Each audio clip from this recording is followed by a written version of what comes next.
Hey folks, Allison here. Well, today I want to talk to you about worry, all right, in keeping with our theme of freedom and, achieving emotional, spiritual freedom in 2026. I think we need to look at worry. How many of you would identify yourselves as worriers? All right, it's quite common. I come from a long line of worriers. My aunt was a gold medalist. My father came in silver.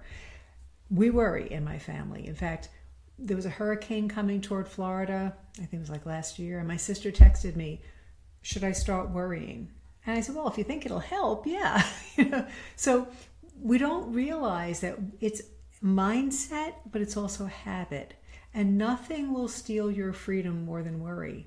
I saw a great quote by Corrie Ten Boom. She said, worrying will not empty tomorrow of its sorrows, but will empty today of its strength. So think about that. When you're caught up in worry, you're really powerless, all right? We really kind of can get stuck there. And the way you know if you're always worrying is if you constantly, what if? So I think maybe if you have a problem with worrying, you need to make yourself aware of it and even set an alarm like every 30 minutes. Did I worry in the last 30 minutes? And write it down. What was I worrying about? And keep looking at it because it is a habit. Like I said, it's a mindset. If you're struggling with it to a point where it's debilitating, that's leading to tremendous anxiety, tremendous depression, where you're not able to move forward in your life, it's probably connected to some trauma in the past, maybe bad things that happened, and this is kind of a way of protecting ourselves. Like if I'm ready for it, I won't be caught unawares. But yet we're miserable. You're not living a happy day to day because of what might happen tomorrow. Sound familiar? We can all relate to it, right? So if it's something debilitating, I encourage you to reach out to a Catholic therapist and really work on what might be underlying it. If it's not at the point of being debilitating, but it is a habit that you're in, then it's a mindset issue. And sometimes, like I said, we inherit that from our parents or people around us. Enlist the help of a coach. How do you want to live? Like, how do you want to experience each day in your life? Do you want freedom? Do you want to live in faith?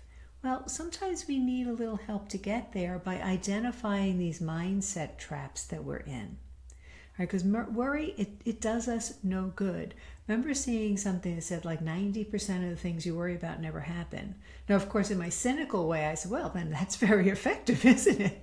It's not, all right? We are just stealing our own peace. And I think that if you struggle with it, turn off the media, get off of social media, and get away from people that constantly bring up the negatives. And there's a lot of negatives out there today. What's going to happen? What's going to happen? You know what? It's all in God's hands. God is going to take care of everything. He's going to use everything for good. Now, I want to just differentiate between worry and prudence. If, let's say there's a big storm, we just had the whole country, right, dealing with ice and snow, and you're worried about going out because it might not be safe, if the roads are not cleared, if, let's say, you're afraid of falling, if you're not steady on your feet, whatever it is, that's not worry, that's prudence, okay? If you're worried when there's no adverse conditions, that's a little different. But sometimes we have to differentiate between prudence and worry, okay? Worry is the what if. Prudence is saying, okay, there is actually adverse conditions, a danger out there. Let's say you have an intuition about somebody that you don't feel comfortable with. Listen to that. That's not worry. So there's a difference between prudence and worry. Again, if you struggle with that, if it's all the same in your view, reach out to a therapist or a Catholic life coach to help you with that, because the goal this year is freedom. We're celebrating freedom. And when we're free of worry, we are free indeed, right? When we can cast all our cares upon the Lord, we're free. So I hope you find that helpful. Please like and share the video and make sure you hit the subscribe button. I really appreciate that. God bless you.